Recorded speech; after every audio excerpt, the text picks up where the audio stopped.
Carrière vous est offert par Orange.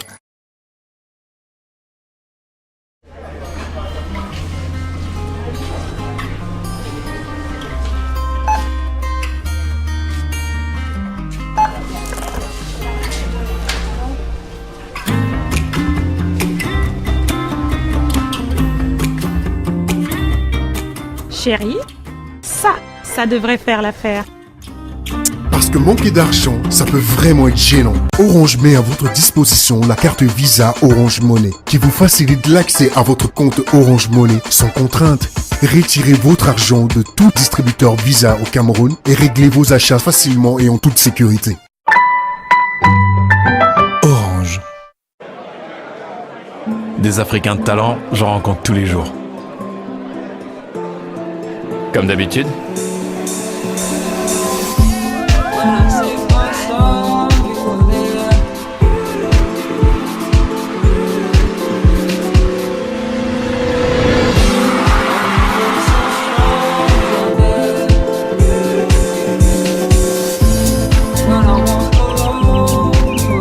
Déterminés, passionnés par ce qu'ils ont choisi de faire.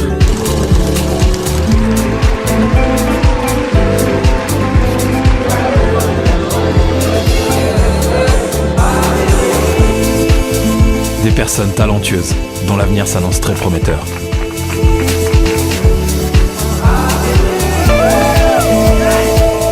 De telles personnes, je suis fier d'en avoir rencontré sur le continent. Des Africains de valeur qui partagent tous l'amour de leur continent autour d'une Castel Beer. Castel Beer, le goût de la réussite. Les brasseries du Cameroun.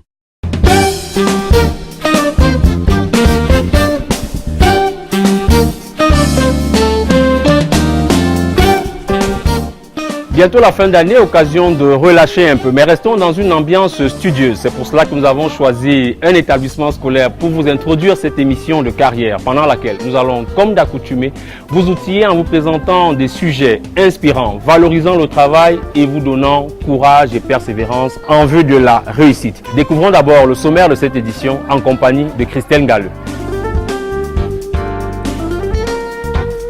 Bienvenue dans votre magazine Carrière. Vous souhaitez créer le buzz sur les réseaux sociaux? Le Newsdecking peut vous y aider. C'est quoi cette méthode et comment elle marche? Notre community manager Shedjo Kamdem répondra à ces questions. Mais avant, nous vous proposons le parcours exceptionnel d'un homme qui a bravé d'énormes difficultés pour se hisser une place au soleil. Il a lancé une école maternelle en 1992 avec seulement 6 élèves, mais cela ne l'a pas découragé. Grâce à sa persévérance, il est aujourd'hui propriétaire d'un groupe scolaire allant de la maternelle à l'université.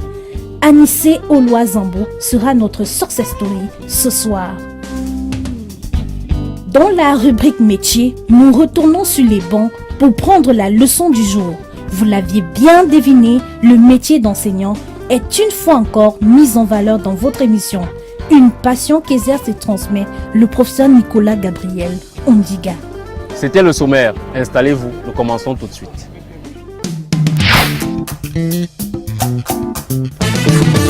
Commençons cette émission en nous intéressant à notre patrie, notre cher et beau pays, dont les fils et filles, partis à la conquête de savoir et de richesse sous d'autres cieux, souhaitent revenir pour s'installer sur leur terre natale. Comment investir dans ce pays? À qui faut-il parler? Comment procéder? Nous avons rencontré Miranda Oben, promotrice du projet des Returnees. C'est l'objectif de cette plateforme mise à disposition des Camerounais de la diaspora souhaitant rentrer investir dans leur pays. Elle nous présente cette initiative dans cette édition de Carrière.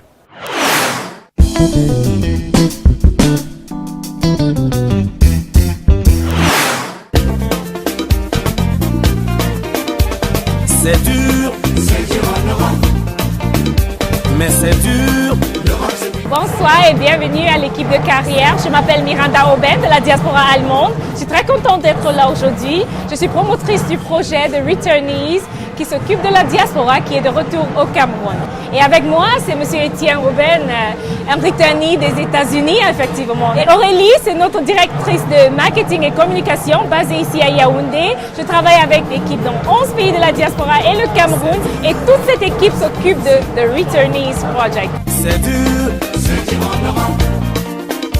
C'est très dur. L'Europe, c'est difficile. The Returnees, c'est vraiment cette idée, le mot return en anglais, donc le retour au bercail.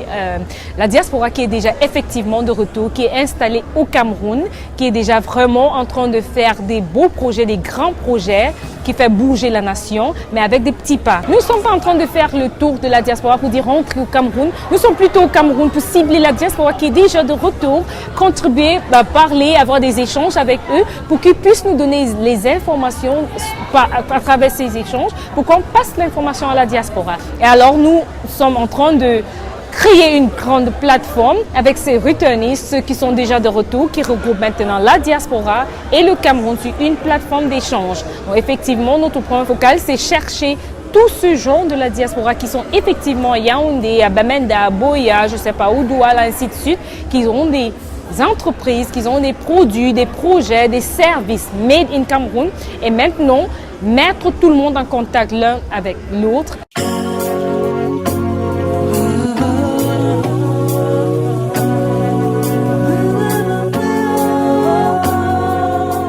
Chaque 3 mois, je suis au Cameroun. Alors, je vois le Cameroun qui se dit que bon, la diaspora néglige le Cameroun, il ne s'occupe pas du Cameroun. Et la diaspora aussi qui dit, oh bon, le Cameroun, ça ne marche pas, ainsi de suite. Donc, j'ai vu qu'il y a vraiment ce problème, ce manque d'information entre les deux mondes. Et moi, alors, en tant que présentatrice dans la diaspora, qui est en contact avec plus de 11 pays dans la diaspora, je me suis mis à chercher maintenant ces informations que la diaspora n'a pas. J'ai trouvé la vie belle quand j'avais des ailes, je m'y suis jetée. C'est organisé d'abord dans deux grands parties. La première partie, c'est pendant toute l'année, il y a déjà ces échanges. Donc, on a cette plateforme avec des différents domaines et des différents responsables. Donc, au Cameroun, on a la responsable, par exemple, de communication et marketing. Et dans chaque pays, tous ces 11 pays, il y a des responsables aussi qui sont directement connectés avec ceux qui sont au Cameroun, dans chaque domaine. Si on entend que voilà un médecin, il fait ses bagages avec sa famille, il retourne. Là, alors, on contacte celui qui est responsable de ce domaine ici au Cameroun et on mobilise pour qu'ils travaillent ensemble. Donc, c'est vraiment cette ponce, c'est cette connexion entre les deux mondes. C'est pas la diaspora la seule et le Cameroun, c'est plutôt les returnees qui sont au milieu, qui sont comme cet équilibre de l'avion, cet équilibre entre la diaspora et le Cameroun. Et les returnees sont ceux qui comprennent les deux mondes. Donc c'est à eux maintenant de pouvoir tirer les deux parties pour avoir cet équilibre de l'avion et que pour que tout marche très bien. Je ne me retourne pas, je ne me retourne pas. Quand l'eau des fleuves s'est troublée, je ne sais pas pourquoi.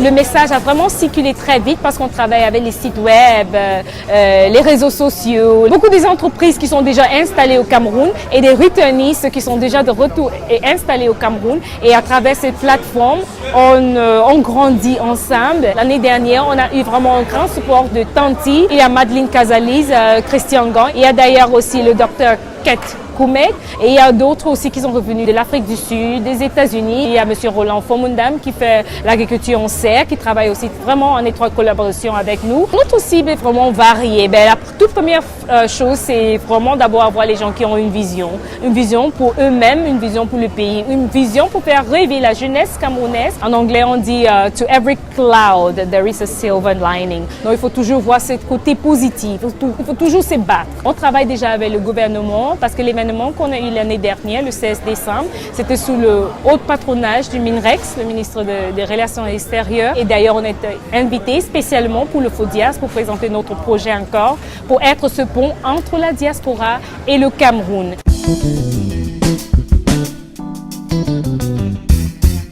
C'est déjà difficile de gérer plus de 11 pays, donc 11 pays dans la diaspora et le Cameroun, ça fait 12 pays. Donc c'est cette difficulté d'abord de coordination et pouvoir trouver vraiment des personnes qui sont intéressées à ce projet, à cette idée. Envers le gouvernement, on n'a vraiment pas d'attente, on dit tout juste continuer de travailler comme ça avec nous, avec des returnees, avec l'équipe dans 11 pays de la diaspora. Et pour les banques alors, on a besoin des banques pour que quand la diaspora rentre, on travaille ou bien on gère toutes ces entreprises à travers des banques. Et pour les médias d'abord, on dit d'abord un grand merci parce que les médias nous ont très bien accompagnés ici au Cameroun. On a besoin des sponsors. On a pu déjà avoir des meetings, des réunions pour parler du projet. Ils sont fortement très intéressés. On a une très grande conférence à la fin de chaque année à partir de 2016 déjà et la deuxième édition et vraiment maintenant pour le 9 décembre, samedi 9 décembre, à Douala, au GICAM, de 9h à 17h. On aura des échanges, des expositions de produits. Et après, on aura des échanges B2B, B2C, B2G. Et alors, de 20h jusqu'à 5h, alors jusqu'à l'aube, nous allons danser et avoir des échanges aussi. On danse. Et pendant ces échanges, on dit, on veut récompenser ceux de la diaspora qui sont effectivement déjà de retour. Donc, nous et nos partenaires, on va choisir et on va voter pour avoir ces entreprises qui sont de retour, ces entrepreneurs qui sont de retour au Cameroun.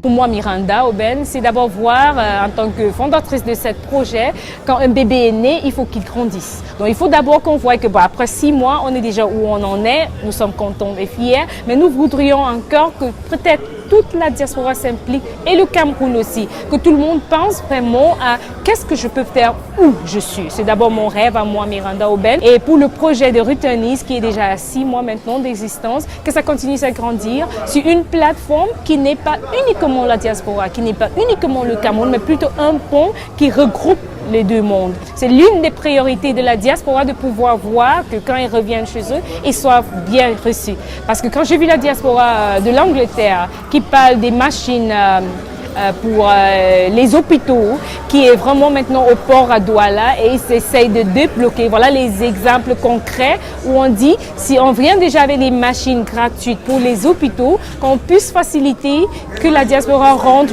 avec ses équipements pour les hôpitaux. Et à court ou à long terme, qu'on travaille ensemble pour pouvoir cibler ces projets qui marchent et encore encourager les autres à nous rejoindre sur cette plateforme.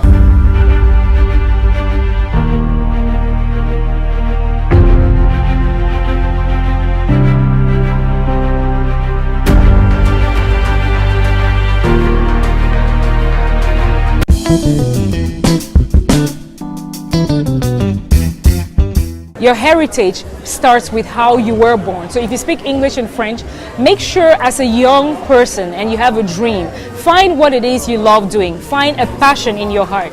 Like Mandela said, it always seems impossible until it's done. It never was easy with the returnees, but we have a team now globally represented, which is building the nation together. Those in the diaspora and those in Cameroon, forming a platform together, connected by those who have returned effectively in Cameroon to build the nation. So, like you all know, to be a reference, you have to work hard. To work for quality, you have to believe in yourself and put the best out, because everybody will run to you when you have the best quality. So believe in yourself and remember to be an inspiration. Bonjour monsieur. Excusez-moi d'interrompre votre leçon du jour. Je suis journaliste et je viens dans votre salle de classe pour parler de votre métier, le métier d'enseignant. Juste 2 minutes. Si vous me permettez, je pose une question à vos élèves, jeunes demoiselles, jeunes messieurs. Quel métier voulez-vous pratiquer dans l'avenir? Oui, mademoiselle. Moi, j'aimerais être enseignant dans l'avenir. Vous savez comment on fait pour devenir enseignant? Pas tout à fait. Alors, voici les réponses. Dans la rubrique « Le métier du mois dans carrière », c'est le professeur Nicolas Gabriel Andiga qui nous dit comment on se forme pour devenir enseignant, où est-ce qu'on doit travailler, ce qu'on gagne, avantages et inconvénients de ce métier qui nous a formés et dont nous rêvons peut-être tous. Voici la définition et la présentation du métier d'enseignant dans la rubrique « Le métier dans carrière ».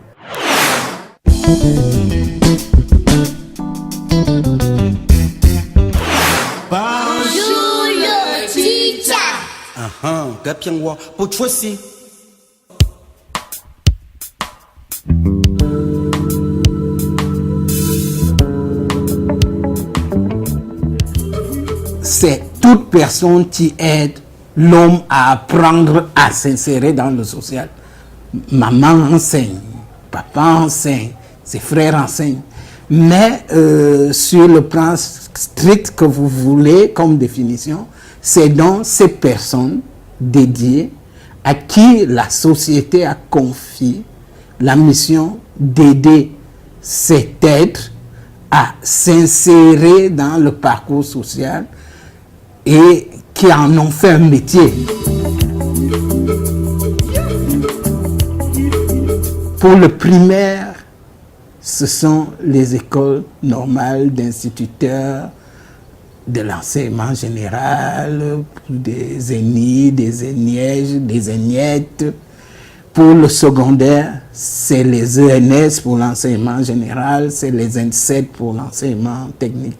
Bref, on a mis en place aussi des corps de formateurs. Vous voyez, on monte un peu d'un étage là. Ils vont être formateurs, mais ont besoin d'être formés pour être de bons formateurs. Et en principe, c'est par cet apprentissage du métier d'enseignant que l'on devrait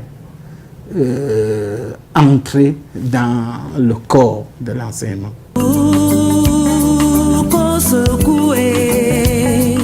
On exige pour l'enseignement primaire d'avoir des diplômes du secondaire. Ça peut être le BPC pour des toutes petites classes, mais c'est en général le probatoire ou le baccalauréat. Pour l'enseignement secondaire, nous exigeons pour les écoles normales supérieures, pour enseigner au premier cycle, d'avoir eu le bac et de faire 3 années de formation supérieure pour enseigner dans le secondaire, du collège.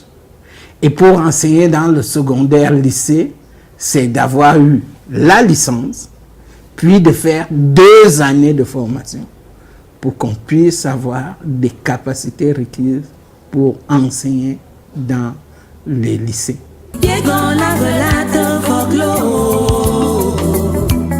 Nous avons dans le cycle maternel, maternité, une personne, et en général 2, aident l'enfant à acquérir ce que je peux appeler les compétences d'insertion sociale.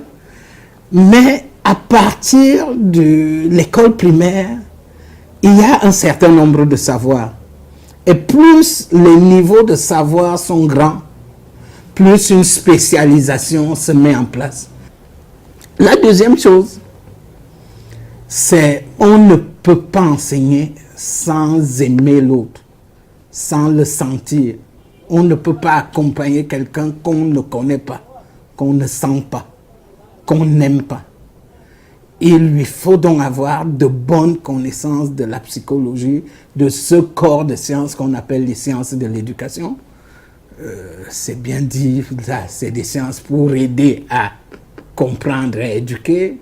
On doit avoir des connaissances sur la transmission des savoirs, on appelle la didactique. Mais au-delà de tout ça, il faut avoir de l'empathie. Il faut pouvoir ne pas être un loup dans la bergerie.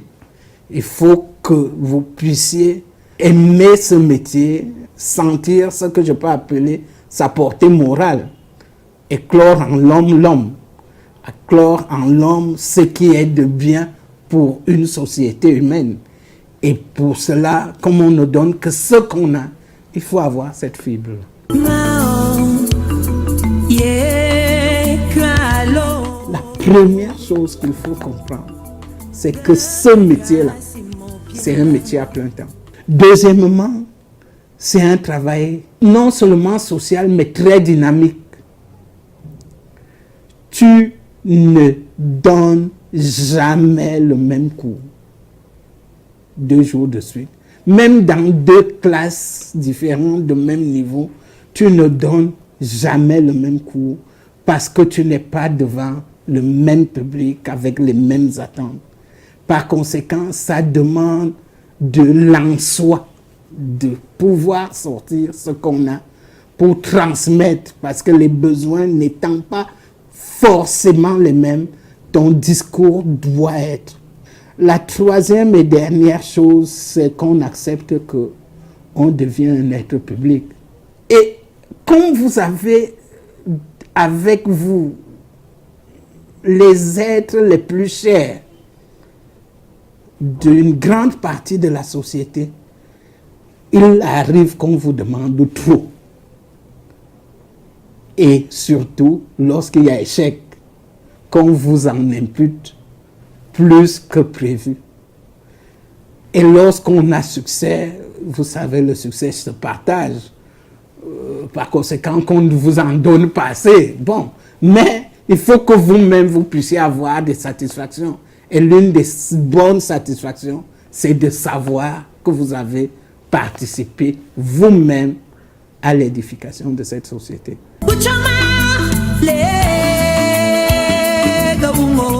L'enseignant dans la classification de la fonction publique, un enseignant qui sort de l'école normale, s'il est professeur de collège A1, il est A2 s'il est professeur de lycée. Je mets au défi de trouver d'autres écoles que les écoles de formation des professeurs qui l'ont.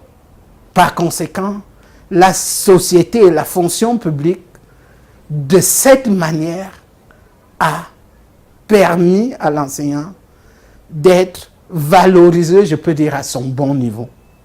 Bon. Et cela a des impacts en termes de salaire. On va me dire oui, d'accord. Mais il y a ce qu'on peut appeler les fonds relatifs à la fonction. Mais je dis, attention, alors si maintenant on a normalisé les écarts, ça va. Si on juge que c'est normal d'avoir ces fonds, je crois qu'on devrait enlever la TCS directement parce que ce serait normal. Mais si on ne normalise pas ces fonds, même sur le plan financier, l'enseignant est celui dans le bulletin de salaire à une bonne rémunération. J'aime dire globalement.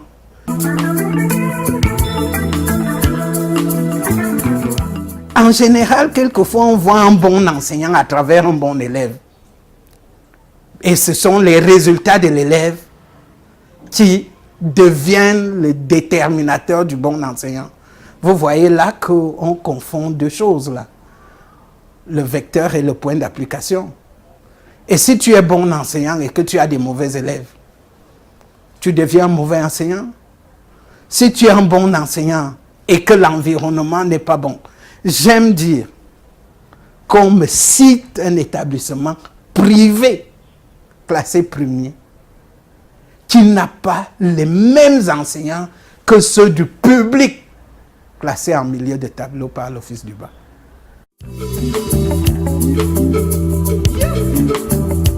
Imaginez un peu un monde sans enseignants dans toutes les disciplines. Ce monde est pratiquement mort. Je leur demande donc de venir ainsi participer pratiquement à la vie et à la survie de notre société.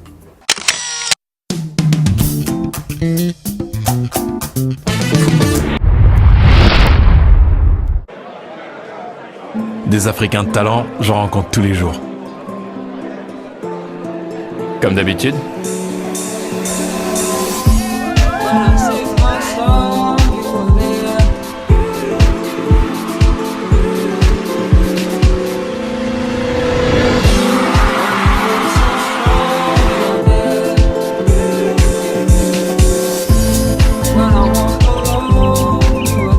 déterminés, passionnés par ce qu'ils ont choisi de faire.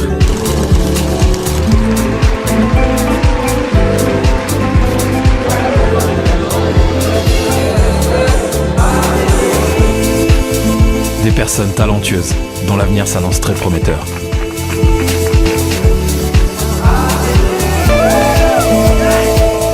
De telles personnes, je suis fier d'en avoir rencontré sur le continent.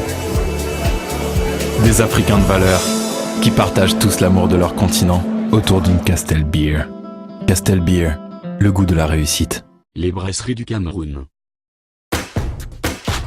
On souhaiterait tous faire des opérations de paiement mobile en temps voulu. Avec l'application Orange Money, disponible sur Google Play, vous pouvez encore plus facilement effectuer des opérations. Transférer de l'argent en toute simplicité, effectuer vos achats dans les boutiques et supermarchés partenaires, payer vos factures à toute heure sans vous déplacer, gérer votre compte bancaire en tout temps et en tout lieu, acheter du crédit de communication pour vous et vos contacts Orange. Vous rapprochez de l'essentiel. Orange. Pour cette édition de carrière, dans la rubrique Success Story, nous allons refaire le chemin d'un Camerounais qui depuis plusieurs années, des décennies précisément, bâtit sa réputation, marque son époque et surtout montre son engagement pour sa communauté. Sa passion, c'est l'enseignement. Sa détermination, c'est dans l'entrepreneuriat. Parti d'une école primaire il y a quelques années, aujourd'hui, en passant par le secondaire et le supérieur, il est à la tête d'un groupe baptisé Groupe Bilingue La Rosière. Nous allons découvrir maintenant, dans l'entretien portrait qu'il nous accorde, la recette du succès de Anissé Oloazambo, celui que sa communauté baptise le Bamileke de Siméon. Suivons attentivement cette success story.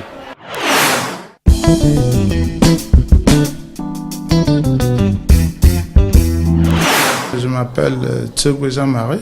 Je suis le vice-principal depuis la création du collège bilingue La Rosière. On s'appelle mon frère, petit frère, grand frère. Ce n'est plus patron.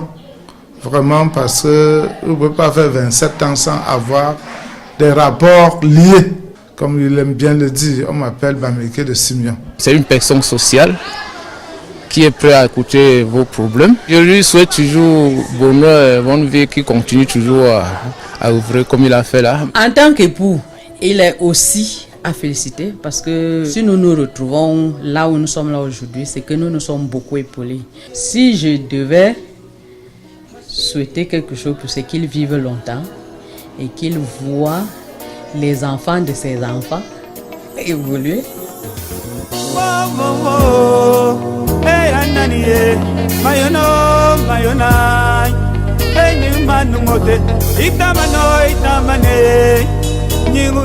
Je m'appelle donc Anissé Oloazambo.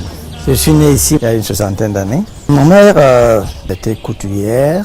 Mon père fut l'un des premiers gendarmes avant l'indépendance.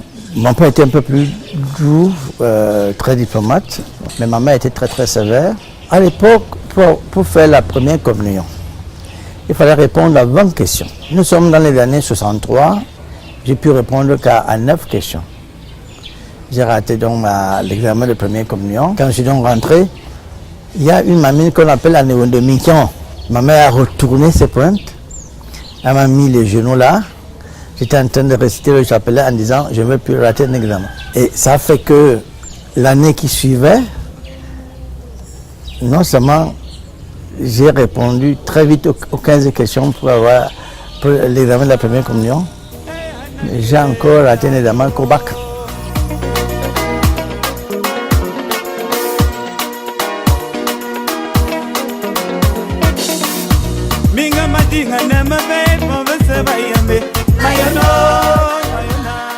J'ai fréquenté l'école de la mission catholique de Mvolier. Comme à l'époque, tous les enfants d'ici allaient en Mvolier. Il n'y avait que 2 écoles publiques, Biémassi et Flint. Mais la majorité optait pour Mvolier. Après l'école maternelle, on a traversé l'autre côté en Mvolier pour faire donc la CIL.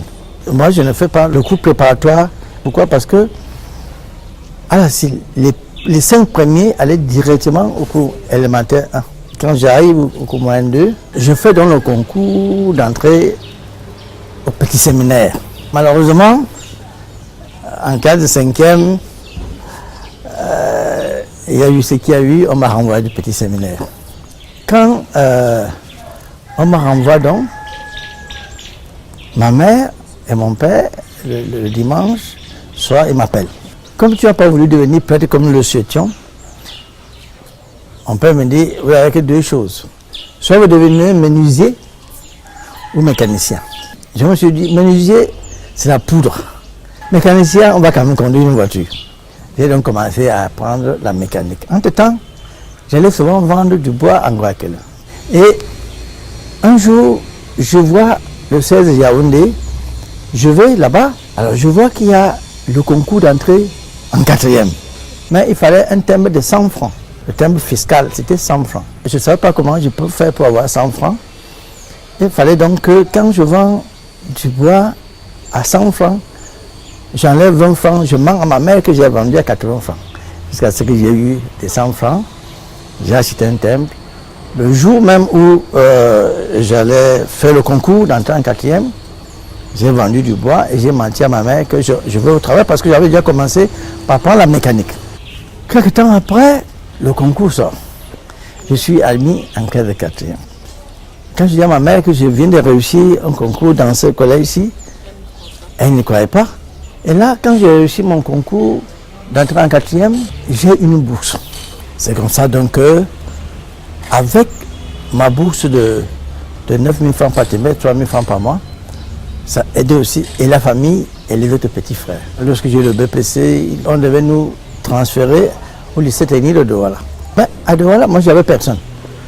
Et à tout hasard, un monsieur ici, en Balmayo, est venu ouvrir un collège qui s'appelle le collège Ndjilo. C'est comme ça que je vais au collège Ndjilo. Je fais le probatoire G2. Après, je fais le bac G2 et je rate. Entre-temps, ma sœur aînée, qui était religieuse, m'a trouvé un correspondant en Belgique avec qui je correspondais. Il me dit, moi, je peux te faire venir à Bruxelles. C'est comme ça donc que mon correspondant me fait partir à Bruxelles. J'ai eu une école, l'Institut Saint-Boniface Parnasse, où je devais faire le baccalauréat, série commerciale. Mais en Belgique, ce n'est pas la même chose. Il fallait faire le néerlandais, l'allemand, la sténographie, la dactylographie qu'on n'avait pas fait en G2. Donc, ça a fait donc que j'ai dû reprendre encore la terminale. Parce que si tu ne fais pas ça, le roi des Belges n'homologue pas ton diplôme.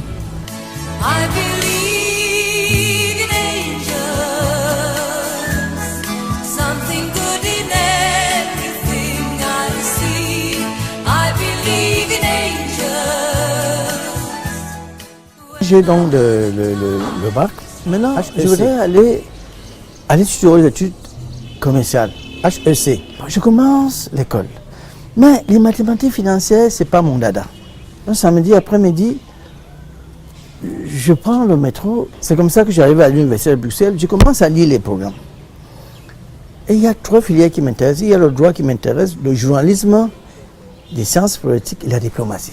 Lundi matin, je décide à changer de cap. Je ne veux plus aller situer les études commerciales. Parce qu'avec mon diplôme d'excès aux universités européennes, dans toutes les universités européennes de langue française où je devais aller, la Belgique devait payer, c'est-à-dire j'étais boursier du ministère belge de l'éducation. Et moi, je veux devenir ambassadeur extraordinaire et plénipotentiaire. Ça m'intéresse ces études-là. Je me plonge là-dedans et je garde toujours la bourse, donc jusqu'au 3e cycle, doctorat 3e cycle. Entre-temps, je fais aussi le droit international de l'air et la mer.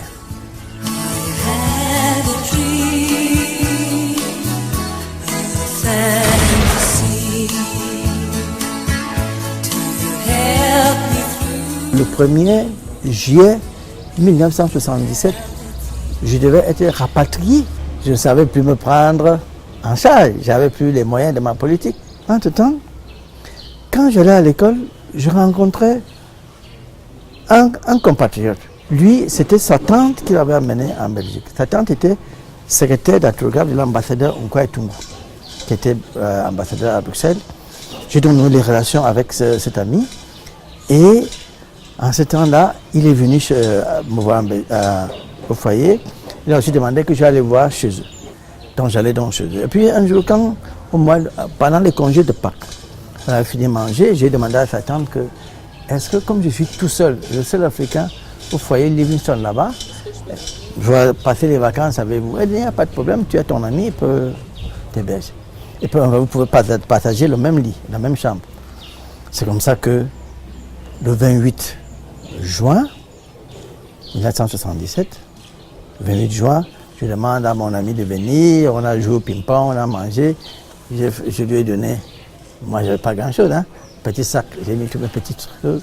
C'est comme ça donc que le premier, d'après ce qu'on m'a raconté, à 5 h du matin, 6 h, la police était déjà là pour me chercher. Jusqu'à 9 h, on ne me voit pas descendre déjeuner. Ils sont remontés, ils trouvent la porte fermée. Ça on dit, mais non, il a laissé la clé il y a 10 ans qu'il va au supermarché. On prend la clé, on ouvre, on trouve que ma petite valise qui avait pris. J'étais donc devenu le wanted. Un jour, un dimanche, on avait fini de manger. Je suis très éclairé. Mon ami était sorti. Je demande donc à sa tante, est-ce que tu peux me faire une lettre comme quoi c'est vous qui êtes ma tutrice ici à Bruxelles? Elle dit non, je dis la lettre, je vais saisir.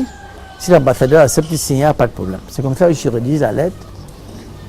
Elle va saisir, l'ambassadeur signe.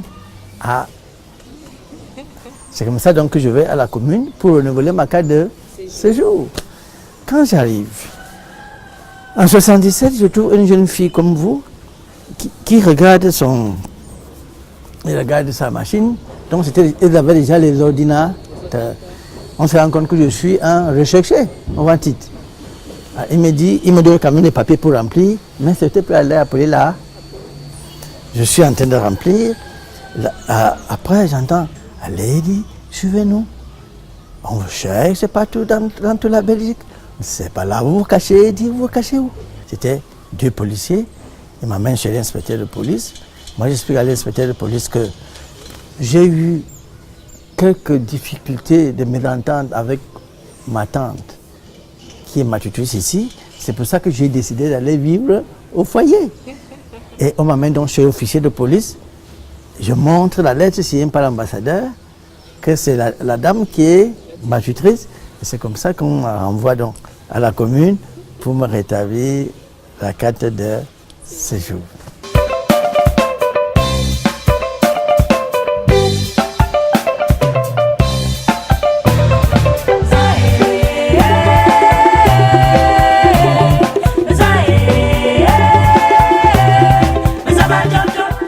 Quand j'étais en 2e année d'université, mon père meurt. Mon père meurt très tôt à 53 ans. Je n'ai pas pu venir. Ma mère m'envoie une lettre. Dans la lettre, il dit, si vous ne rentrez pas, c'est bien. Mais le jour où vous allez rentrer, vous allez trouver une mot de terre comme celle de votre père. Ah, je commence à prendre conscience. J'envoie donc une demande à la présidente de la République, c'était l'ancien ministre Zambo qui était là. Et un an après, la réponse vient positive, que je dois rentrer. La présidence m'attendait. Et quand je rentre, la place qu'on devait me donner à la présidence n'est plus, parce que c'est un an après. On m'envoie donc au Minat. C'est comme ça que en tant que politologue, je suis dans la direction des affaires politiques au Minat.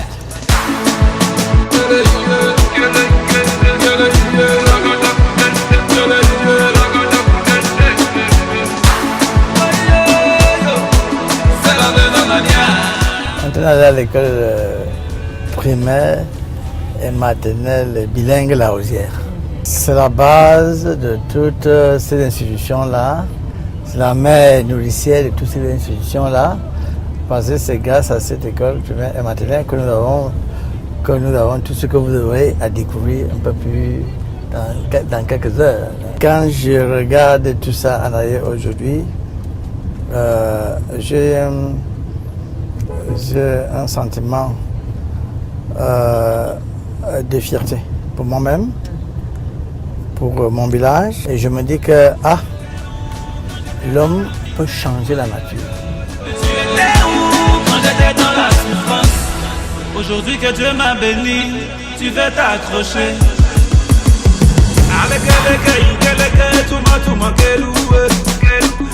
J'ai commencé par presser les blocs de terre. J'ai appelé le village en disant, moi je voulais faire une école. Les gens qui n'ont rien financièrement, qui viennent m'aider. Le premier salle de classe voit le jour en 1992. Mais je suis déçu par mes frères. Parce que le vendredi, là, je n'ai pas eu le temps de rassembler un peu d'argent pour leur donner. Quand le samedi, je viens pour le chantier, ils disent que pas d'argent, chantier mort. Ils n'ont pas travaillé. Le lundi, je me suis battu, c'était une vingtaine de mille, hein. Il fallait donc trouver, donner à chacun quelque chose. J'ai arrêté le chantier. Un jour, on est en réunion, je parle de ça à un ami, il me dit, je connais un gars bamileke, c'est eux qui ont fait le centre de calcul de l'université Yaoundé 1. Il est bon, comme il n'a rien à faire, je crois qu'il peut vous aider. Je dis, mais fais-moi venir ce jeune homme. Le jeune homme arrive, je lui dis, moi je n'ai pas d'argent. Mais je voudrais quand même que si vous m'aidiez à monter le bloc de terre qui sont là. C'est comme ça qu'on commence doucement. D'abord, pour construire ça, j'avais une petite starlette. J'allais acheter souvent les fers à Olédoire. Alors quand je mettais ça, derrière la machin, ça traînait et ça faisait du bruit les samedis matins. C'est ça qu'on m'a surnommé le Bamileke de Simeon. On dit le Bamileke de Simeon, il dérange les gens avec le bruit. Bon, comme je n'avais pas l'argent pour acheter le gravier, je l'ai cherché la latérite, on construisait le camp Sigmundon. Je mettais dans le sac manioc la latérite, on a mis la latérite ici, on lavait, c'est avec ça que je coulais les poteaux. Parce que je n'avais pas l'argent pour acheter le gravier. Et après, quand j'ai commencé à avoir un peu d'argent, je coulais les poteaux avec ce qu'on appelle le tout venant. J'ai trouvé du boulot, ma vie a changé. Tu m'avais minimisé, tu m'as vu en cadavre. Aujourd'hui que Dieu m'a élevé, tu veux faire semblant de m'aimer. Tu étais où quand j'étais dans la galère? J'étais où quand j'étais dans la misère? On a réussi à faire les premiers salles de bateau. Je demande l'autorisation au ministre Bélan Mbappé. Il me dit il n'y a pas de problème. Il me donne l'autorisation d'ouverture des maternelles. Et à la maternelle, il n'y a que 6 élèves. Mes 2 enfants et 4 élèves de l'Ouest. Je suis découragé. Il y a même des amis et des frères qui me disent non, il faut faire des restaurants. L'école ici au village, ça ne va rien donner. Bon, évidemment, moi je voulais une école. C'est comme ça que je demande aussi aux 4 parents si on peut ouvrir une école primaire. Comme les enfants sont déjà en moyenne section et en grande section. Pour ouvrir une école primaire, c'est facile, non? Voilà. Je demande l'autorisation de l'école primaire, comme on dit en 1994, je crois bien. La maternelle est à 40 000. Les primaires, c'est 30 000. Et c'est comme ça donc que je fais moi-même du porte à porte jusqu'à Biyamassi là-bas, hein, à Monté-Jouvence. Si vous n'êtes pas là, je glisse sous votre porte. Et c'est comme ça donc qu'on ouvre l'école primaire, on se retrouve au Koumaïen 2 avec 20 élèves et on présente au CP les 20 élèves. Tous réussissent. Et les gens commencent à dire la Rosière. Et l'année qui suivait, donc, on se retrouve avec 300 élèves. Oui. Et je suis donc obligé de continuer, d'agrandir. Laisse couler le temps, contente-toi de travailler. Car au bout de l'effort, il y a toujours le réconfort. Quand les temps sont durs, il n'y a personne pour t'acclamer. Reste concentré, ne baisse jamais les bras. Si Dieu m'a béni, qu'est-ce qui m'arrêtera? C'est une question de temps, sinon où m'en va sortir. J'ai déjà l'école primaire. Maintenant, ça donne. Je dis, je ne peux pas m'arrêter à ces bons chemins. Je demande à mes oncles d'acheter le terrain pour le collège. Ils me disent oui, mais après ils vendent à d'autres personnes. C'est comme ça donc que je cherche de chercher le terrain chez les Morada. Au rond-point là-bas, je trouve quand même des mamans là-bas, 2 mamans, qui acceptent de me vendre le terrain. Mais je n'ai pas de l'argent. j'ai 400 000. Je viens de gagner la cotisation. J'amène ça là-bas et je leur donne. Ils acceptent, on va déficher. L'année qui suivait, je peux quand même déjà faire presser les parpaings. On n'est plus au bloc de terre là, on parle au parpaing maintenant. C'est comme ça, on prend des parpaings, on les monte un peu. Je n'ai pas de l'argent. Les travaux s'arrêtent. Alors, il me fallait 1 million de francs. Personne ne m'a donné 1 million. Et là, je suis déjà dans la cotisation avec les gars Bamileke. Et nous avons un jeune homme, un monsieur, le commissaire de Flaine, il s'appelait Pangop. Alors, Pangop leur dit, si c'est nous en pays Bamileke, un homme comme ça, nous on l'aide. Alors, Pangop dit, nous on va vous aider, vous prenez la cotisation avant. Mais il impose à chaque membre de donner même 10 000, 5 000 pour que je puisse avancer. J'ai eu même des problèmes parce que là-bas, quand je veux continuer à acheter le terrain, on refuse. Je passe donc par d'autres astuces. Je demande à mon principal d'aller dire à ces vendeurs de terrain, à ces mamans-là, que eux, ils voudraient un peu de terrain pour construire leur maison, parce que le patron que je suis est très méchant, on ne sait même pas, peut-être qu'il va nous renvoyer demain et tout machin. C'est comme ça que mon principal, je lui donne un peu d'argent, il achète, et mon vice-principal, qui est un gars Bamileke, je lui donne un peu d'argent, il achète plus bas. Et moi je l'achète chez eux. Et quand les gens se sont rendus compte, ils n'étaient pas contents parce qu'ils ont rendu compte. C'est comme ça donc qu'on a élargi le collège à 7000 m². Et puis maintenant, avant de faire le collège, je fais les cours du soir. Je fais d'abord les cours du soir en 3e. On présente 30 au BPC. On a tous les 30 qui réussissent. Après, j'ai donc l'ouverture du collège, le premier cycle. Nous sommes en 97. Le second cycle en 98. Après la nuit, le jour vient, mon heure a sonné. Le jour s'est levé, check, mon heure a sonné. Tu pensais que c'était fini, mais mon heure a sonné. J'ai acheté le terrain du supérieur pendant 5 ans. Parce que je n'avais jamais eu un prêt bancaire. C'est l'école primaire et le collège qui achètent d'abord et qui construisent.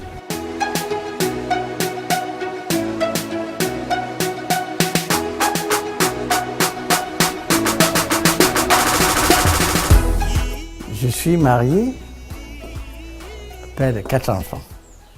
Nous avons essayé, mon épouse et moi-même, d'élever nos enfants, non seulement dans la quantité, mais de bien les éduquer surtout. D'abord, il n'y avait pas de télévision de lundi à vendredi. La télévision, on l'avait que samedi après-midi et dimanche, 18h. Qu'est-ce que je faisais souvent avec mes enfants? Tous les jours, sauf les dimanches, à 5h du matin, je les réveille. On prie et chacun va dans ses cahiers. Et j'avais aussi interdit à mes enfants de dire, que ce soit à l'école primaire ou au collège, qui sont les servants du fondateur à l'époque et du président fondateur maintenant. Interdit. C'est une façon de les montrer que non seulement la vie n'est pas facile, mais il faut travailler. Parce qu'il n'y a rien qui paie que le travail. Monsieur Oloa, c'est mon époux. Comme vous avez pu le constater, un monsieur très entreprenant et très à fond dans ce que quand il commence, il faut aller jusqu'au bout. Ça n'a pas été très facile pour elle. Parce que moi je lui avais dit, mon ami, vous venez épouser quelqu'un de famille très modeste. Mais je pense que si vous souffrez, que nous souffrions ensemble et que nous construisions ensemble, plus tard, nous pourrons, n'est-ce pas, tous les deux, avoir les fruits du travail bien fait. Elle m'a bien supporté et je crois qu'aujourd'hui, bon, je ne peux pas penser qu'elle regrette. Tel un rossignol, je viendrai chanter à ta fenêtre, que tu penses à moi même quand tu dors. Te plumerai comme une alouette pour distinguer les courbes de ton corps. Et je veux que tu sois mon trésor. Lorsque j'étais déjà en licence, je faisais déjà des piges dans ce qu'on appelle à l'époque la Libre Belgique. Voici d'ailleurs voici mon dernier bouquin qui est publié. Voici mes bouquins. Bon, l'autre, le quatrième n'est pas là, c'est épuisé. Donc ça c'est l'intégration africaine. D'ailleurs, le président Paul Biya m'a envoyé une lettre de félicitations et d'encouragement pour celui-ci. Donc, mes sujets sont souvent des sujets de recherche. Actuellement, je suis sur un bouquin où je pose la problématique. L'homme et la richesse, tout simplement parce que vous allez vous rendre compte que lorsque quelqu'un est riche, il a comme une impression que les autres, Dieu ne devait pas les créer. Vous allez aussi vous rendre compte qu'il est très très difficile de rencontrer un homme riche, dans le sens stricto sensus, rencontrer un homme riche qui allie la richesse à la modestie.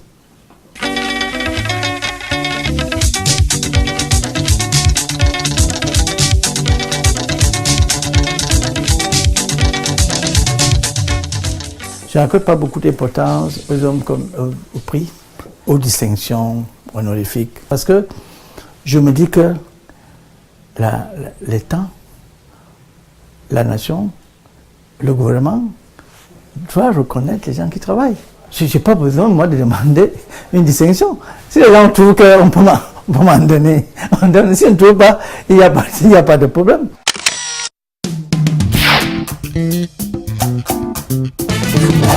Pour vous qui nous rejoignez à l'instant, nous sommes toujours en compagnie de Monsieur Anissé Oloazambo. Il est le président fondateur du groupe La Rosière et nous sommes précisément ici à l'Institut supérieur La Rosière.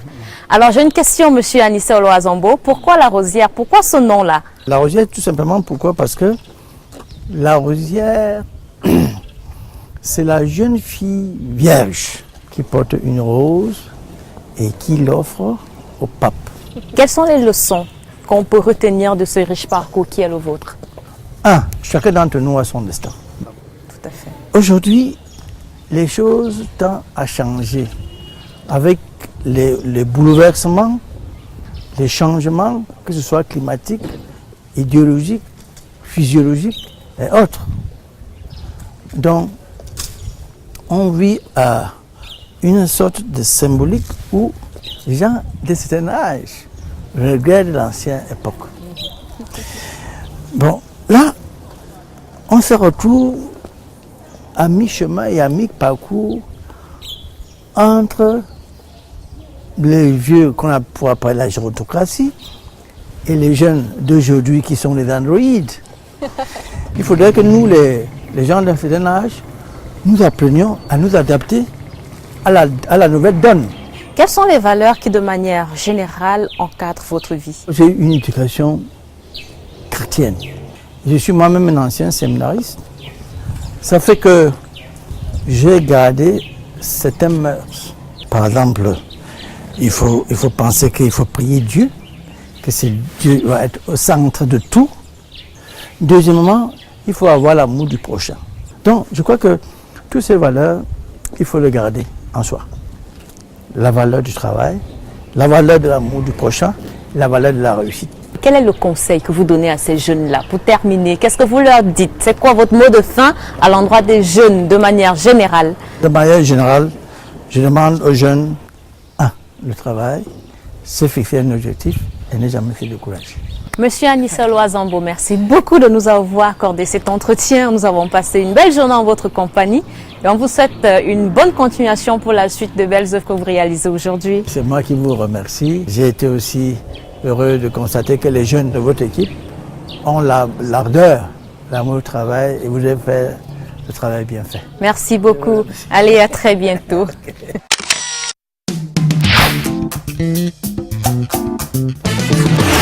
Nous poursuivons notre apprentissage de l'utilisation des réseaux sociaux et précisément la maîtrise de certaines techniques. Aujourd'hui, nous allons voir comment redonner de la visibilité, plus d'impact à du contenu que nous avons publié. Il y a une technique qui s'appelle le newsjacking et notre coach en community management, Chedjou Kamdem, nous en parle maintenant. Il nous dit comment utiliser le newsjacking, ses inconvénients et ses avantages. C'est dans la rubrique coaching de carrière.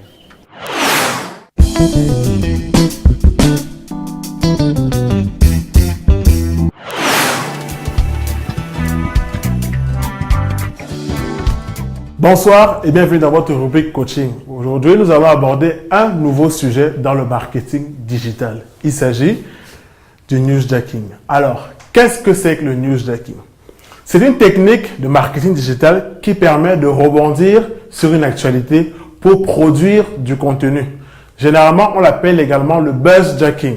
Ça permet aussi de rebondir sur un sujet tendance sur Internet pour produire du contenu. Les community managers connaissent bien cette pratique car généralement, lorsqu'ils doivent produire du contenu pour les communautés qu'ils gèrent, ils sont souvent confrontés généralement à des baisses d'éléments dans la production de contenu. Généralement, on a des contenus qui permettent d'entreprise, les produits et les services, les actualités, les ouvertures d'agences, les prix ou autres.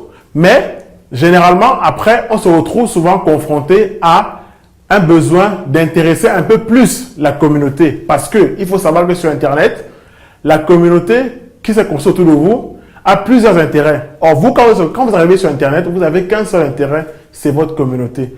La dernière fois, nous avons parlé de la règle de 80-20. 80% du contenu que vous produisez ne parle pas de vous et 20% du contenu que vous produisez parle de vous. Donc, le newsjacking vous permet justement de renchérir sur les 80%. Et donc, quelle est donc son importance au quotidien? Le newsjacking vous permet généralement d'avoir un peu plus de visibilité sur les réseaux sociaux. Je vous prends un exemple. Il suffit qu'il y ait une actualité nationale, par exemple la célébration de la fête nationale, et pour avoir du contenu, il vous suffit juste de rebondir sur cette actualité, produire un contenu par exemple souhaité à votre communauté, bonne fête de l'unité nationale. Ça vous fait également une publication en plus sur vos réseaux sociaux. Mais également, s'il y a des tendances sur, par exemple, sur Twitter, des hashtags précis qui se sont révélés assez importants et qui tournent en ce moment sur la plateforme, vous pouvez rebondir sur ce hashtag pour mettre en avant votre entreprise ou un service que vous commercialisez. Alors, comment ça servir?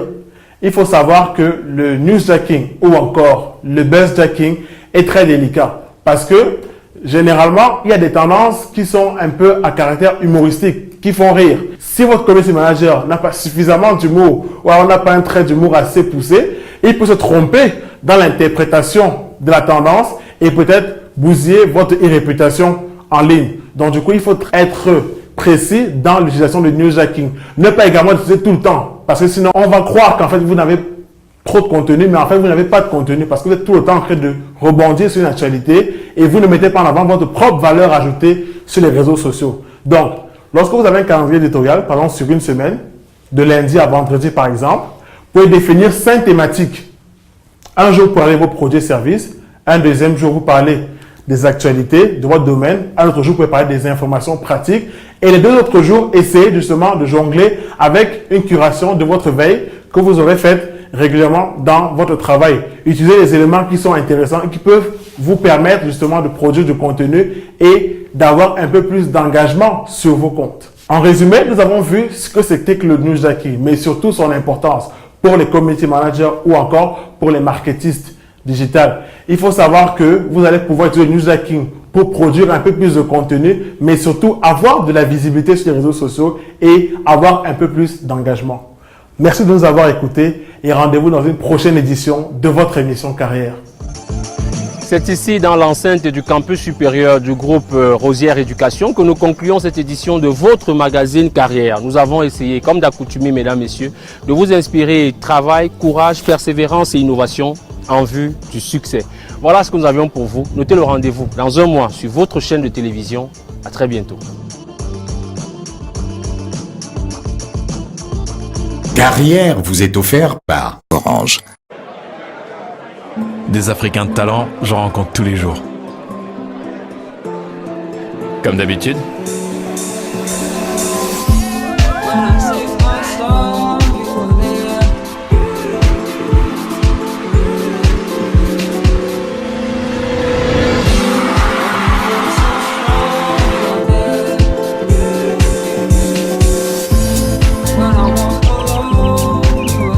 déterminés, passionnés par ce qu'ils ont choisi de faire.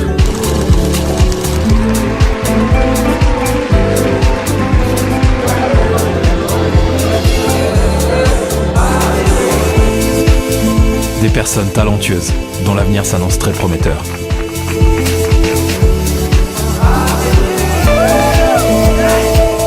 De telles personnes, je suis fier d'en avoir rencontré sur le continent. Des Africains de valeur qui partagent tous l'amour de leur continent autour d'une Castel Beer. Castel Beer, le goût de la réussite. Les brasseries du Cameroun.